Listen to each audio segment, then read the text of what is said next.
Hi, welcome to Galt's Vaults. I'm Kevin McLean, Museum Collections Technician here at the Galt Museum and Archives, located on Blackfoot territory. Around November 11th, the Galt highlights an object from its military collection to spotlight folks who serve Canada on behalf of Lethbridge and region. Our military collection comprises approximately 750 objects, and about half of those objects actually were received during the time that I've been here at the Galt. Sometimes I recall offers as much for their odd circumstances of receipt as much for their heritage value. And I class those circumstances under the heading pleasant surprise. And that's a technical collections management term for those keeners watching at home. Today, we share a pleasant surprise in the form of a military uniform jacket. It's of sufficient local history heritage that I invited a special guest to the Galt's Vaults to speak to it. And I'm going to introduce him momentarily. Back to the gift. In 2017, I was invited to participate in a material culture evacuation mission. Sorry, I just saw James Bond. In the basement of the Yates Theatre. Construction contractors were on site as the building was in the midst of a capital building improvement. To advance the work, it required that the material be evacuated, and the Playgoers Society, their members were asked to remove their extensive collection of clothing from their costume cages. The Galt was called in because the organization recognized that some of the material could be of heritage value. Among the items salvaged were a handful of military uniforms, including a Canadian Expeditionary Force uniform jacket. Where the pleasant surprise comes in addition to where the uniform was found, was who we discovered the uniform belonged to and how we discovered that information. And I want to credit my former peer, Kirsten Schumann, collections assistant. Now to my guest. We want to welcome Glenn Miller. Glenn was a member of Canada's regular Reg Force Artillery for 25 years, spending half of that time posted here to Lethbridge. He's well known to the Galt due to his volunteer work, as well as his unsurpassed dedication researching Southern Alberta's military history. Glenn is a familiar face locally as he's a passionate advocate for veterans issues and is a fixture at remembrance events and appears in the local media. Welcome, Glenn. Thank you. Great to be here. Glenn, I know you're familiar with the Galt's First World War material, including its Vimy material. In your opinion, is this uniform significant as an addition to the Galt's collection, and if so, why? Well, it's significant, first of all, because it made my heart beat faster. I know the collection, there's not a lot here. Lethbridge in World War I raised all the artillery units from Alberta, came out of Lethbridge. Now, members came from across Alberta, but all the units came out of Lethbridge, but coming down to the Galt's collections, both archives and artifacts, you can't prove it because there's nothing in the collection. So this was just an exciting moment for me when I heard about it, and to see and touch this uniform brings that part of history to life. And I'm also just wrapping up a project where the last gun to fire in World War I came from the 39th Battery. So there's a lot of focus points, all focusing now towards the 39th Battery. And what about the heritage of the owner? So I guess we haven't remarked on who the actual owner is yet. The owner is Major Alexander Boswell Stafford. He was the first commanding officer or battery commander of the 39th Battery. But his artillery heritage goes back to 1908, when the artillery started here under Major John Stewart, who was a dentist at the time. And he started actually the 20th Battery and got promoted shortly thereafter to Lieutenant Colonel, where Captain Ripley then became the battery commander for the 20th. And when the 39th was raised in 1915, Major Stafford took command of that and took it overseas.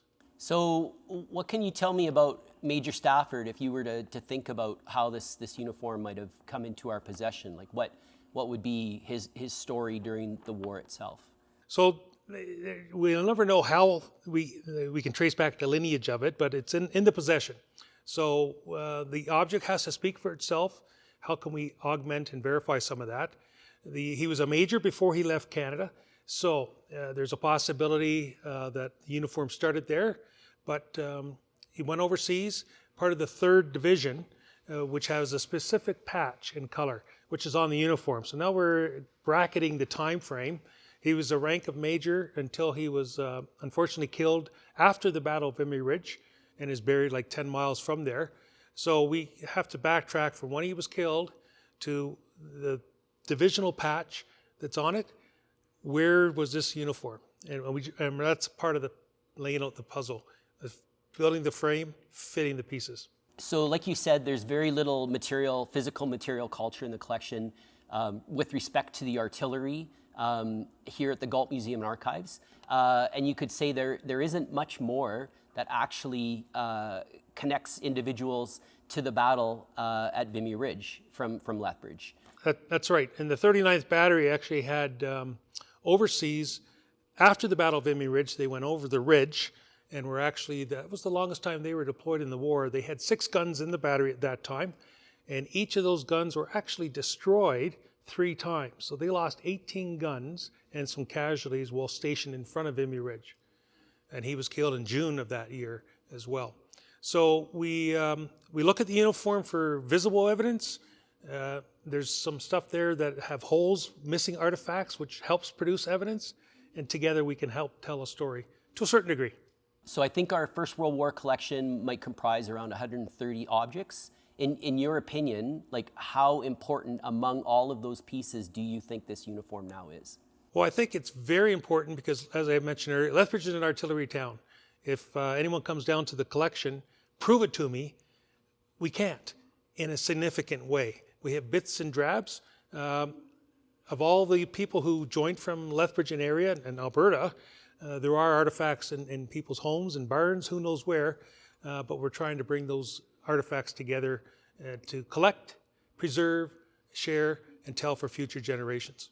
So as a historian, the thing about you that I find somewhat unique is the extent to which you hunt for information on Lethbridge's contribution to the First and Second World War, Korea, etc. Have you had any experience with the Stafford family and trying to find information about Stafford and or the family? I have. There's some other artifacts like in the Legion or the Army Navy Air Force, Stafford related from a daughter.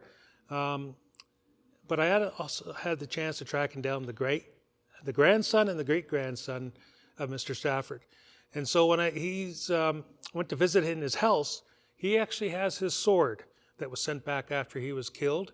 Now, back in the day, if you think in those days after the war, not many families had a chance to go visit loved ones in Europe. And even today, many Canadians have never had a chance to visit a loved one's grave. So in the mid-20s, their family had a chance to go overseas, and he actually has a poppy that was brought back from his grave at that time frame, along with the sword and a medallion memorial plaque of A.B. Stafford. And the grandson didn't exactly know how that was all connected and what it was significantly. And he also had a mention in dispatch certificate signed by Winston Churchill. So to be able to share with that, and the 39th Battery, Major Stafford, also sent back the very first casing that was fired in anger at the Germans by that unit and to the Sir Alexander Galt chapter of the Imperial Order Daughters of the Empire, and it lists all the members of the battery. So that's a historical connection as well. So all these tell a story as a dot. You connect the dots with Braille, you can read Braille, you can read and tell a story. So this uniform does complement another object that's in our collection connected to A.B. Stafford. So can you tell us about that object that is already here? Yeah, it's another story where an artifact finds its way home. Every artifact, before it gets thrown out, we just want to make sure it finds a good home and a proper home. And this one was the Memorial Cross, one of 2 awarded to a spouse or a mother. And again, the Galt didn't have any evidence of these type of connections for World War I in any great detail. So this shows up at the Galt as the first object of A.B. Stafford. And now we're starting to build a little bit of a collection to help tell the story, and more importantly, not just to the general public, but also for his family and the great-grandson. And as that story gets preserved, it gets better understood. One of the things I had the great opportunity is hunting information. I don't need a license, and it's not just a season, it's every day I'm hunting information. A story by itself can be innocent. I was reading some letters with General Stewart, who was actually censored for not giving away or not properly protecting some information. So if you were censored and lost that privilege. He couldn't write letters. That's like taking your cell phone away and making that connection with family. So he actually referred to Major Stafford afterwards as AB, just the initials.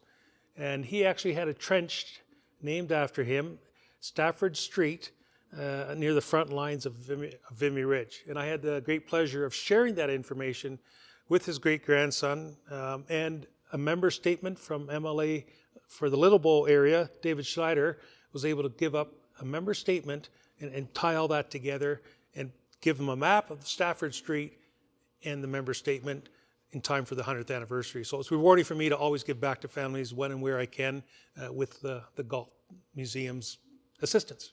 I also want to add, just because in addition to yourself, we benefit by the generosity of Brett Clifton, who facilitated the donation of that memorial cross that belonged to A.B. Stafford. So we're equally grateful to.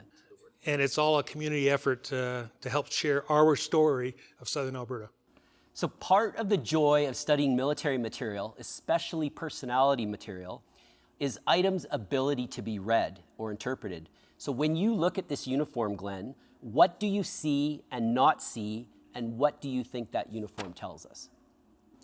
Well, this tunic here is not complete, but it does have some evidence of what is here and evidence of what is missing. So just starting from the top down, these buttons are leather, and normally they're brass. Pictures of him wearing this type of tunic with those leather buttons. You'll see on the side here, this is his rank of major, and this is a wound stripe, and the authority to actually have a wound stripe on a uniform was the casualty list, and this is a Russian braid gold stripe. Later on, they would come out with pieces of brass instead of the cloth.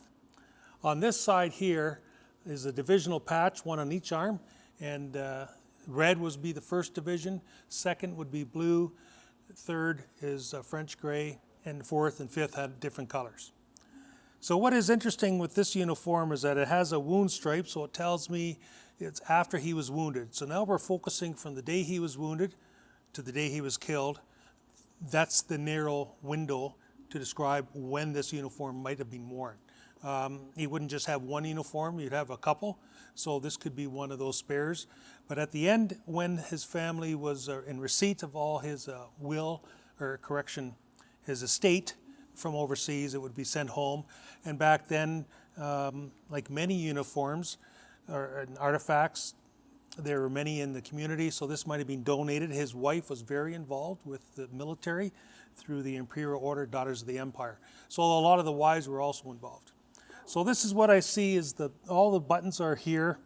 The rank of major with the Tudor crown, the wound stripe, and the divisional patch. Now what is missing at the top would be the word Canada, and on the side here would be a grenade worn by the artillery to indicate they were artillery, and it's a flaming grenade of 7 points. And on the inside, at the back, up on the collar in here, is A.B. Stafford. And there's only so many of those that served in the Canadian Forces with the rank of major. So now we're narrowed down to just whose this is and what is here and what's not. That's all for this Galt's Vaults. We want to thank retired Warrant Officer Mr. Glenn Miller for sharing his time and knowledge with us today. We also want to thank the Playgoers Society for their donation of this uniform. We invite viewers at home to search our database to take a look at all 750 of our objects if you get a chance. Each one of our records has photographs and the context for each one of those items, and we'll post a link to that. And with respect to this uniform, this was only a sneak peek. It's not on our database yet. We just accessioned it within the last few weeks, and so now it's scheduled for cataloging. So hopefully it'll be on our database soon.